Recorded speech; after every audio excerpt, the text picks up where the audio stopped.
Dito ito saba. Ito. Nagluluto kami ng pinakbet. Pero ito, ilalaga namin to. Ang garut. Ito, parang lasang saba din siya. Tikman namin, nilaga. Masarap pala yan. Ito yung pakbet namin. Yan, magpapakbet kami. Ayan. Para tayong bagong gising. Kami lang dito sa bahay eh. Guys, alam niyo ba kanina, hindi talaga wala akong balak bumili ng saging. Ang bibiling ko, kamuting kahoy. Isa lang yung kinuha ko, as in, isa lang talaga. Yan sa lulo, yan sa grocery. Nung pinatimbang ko na, kasi tinitimbang, alam niyo kung magkano, parang mas mahal pa dun sa saging na ganito. Ang presyo niya, ang liit lang ng kamuting kahoy na hindi naman siya yung mataba, naman lang. Halos 6 dirhams na, binalik ko. Tapos, ang kinuha ko itong saging. Ito, parang sabaang lasa. Ito, parang sabaang lasa niya. Masarap siya, baga. Yan. Pakbit tayo. Ang nalimutan ko pala yung sitaw. Sitaw. Oo. Sitaw yung nalimutan.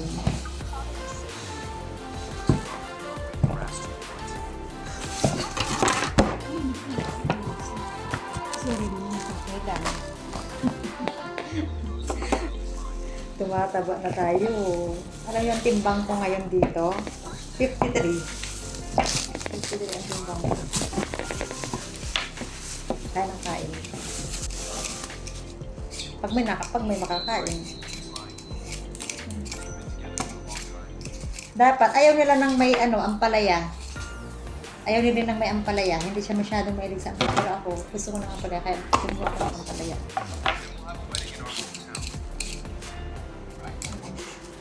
Tapos, magkano po? Uy, nagnina mo lang Ate Lena.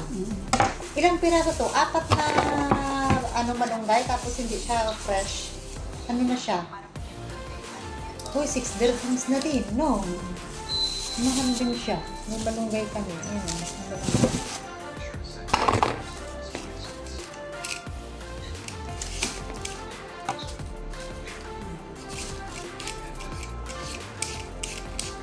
Mamaya na ulit.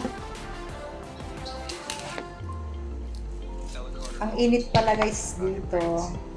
Nandito na kami sa city. Galing kami ng Liwa province. Sa Liwa.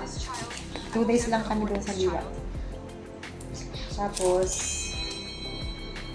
yung init dito, mas doble pa atang init doon.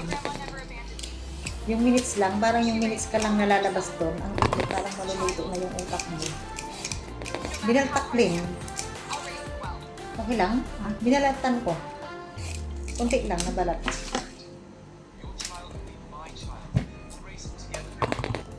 Ay, may ano na siya, mabuto na. Lin, okay pa atay? Kaya ba? Tabang siyan? Grabe mo, tibukuli na.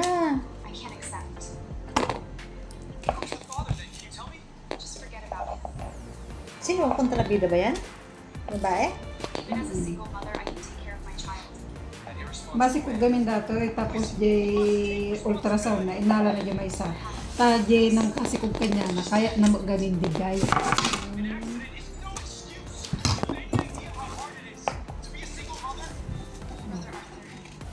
Pacham na luto. May secret ingredients kaming ilalahok. Pero hindi namin ipapakita.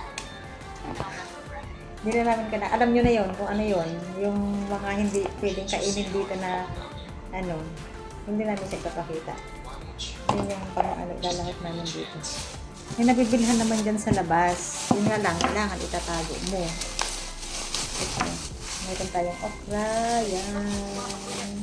Yung yamot ni Kwan. Hanman lang nga nakapilpili. Kita mo ni Oh. Hindi na yung pwede. Aywa. Ito na guys. Pinaglahok-lahok na namin. Pero hugasan muna namin to. Tapos maggigisa kami. Yan. Ano siya? Ayan. Hugas na siya. Ayan.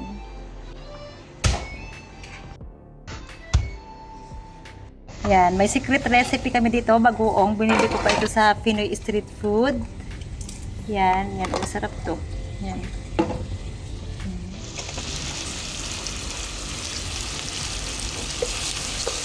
Sa bugongan. Saan? Pinantay lang ano yun. Hindi mas, ano yun lang. Ano yun? Kasama nga yun. Manay. Nakapagdayan na.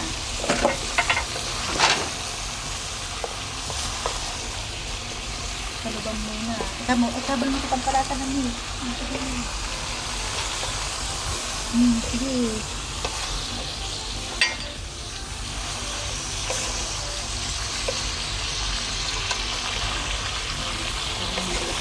Kurang gasitaw na.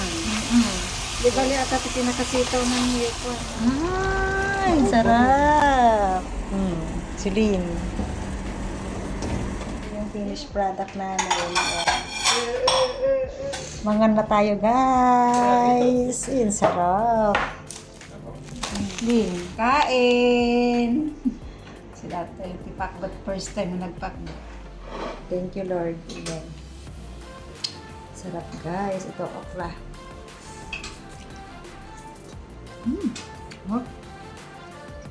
Parang matabang pa, no?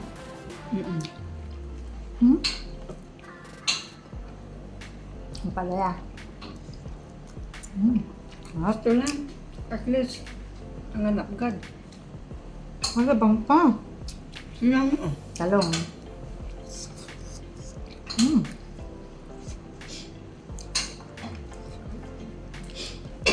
Tapos, ang tawag ito yun, marunggay. Budok? Tamnay. Tamnay? Alam dyan Himalayang asinitan. Sambong buong. Guong lang nun.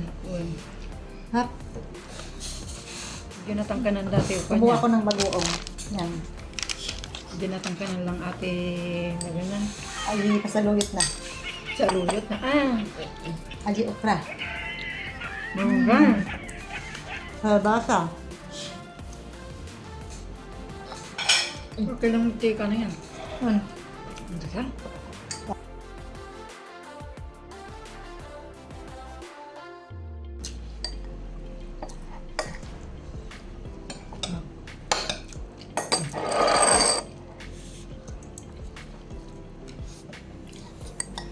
Kain tayo. Sarap.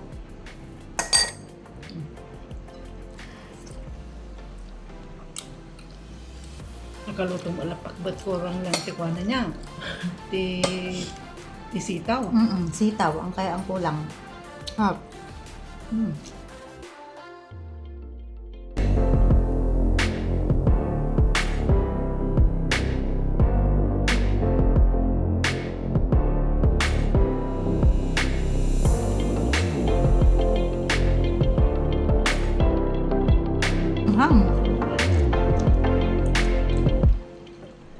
Kain.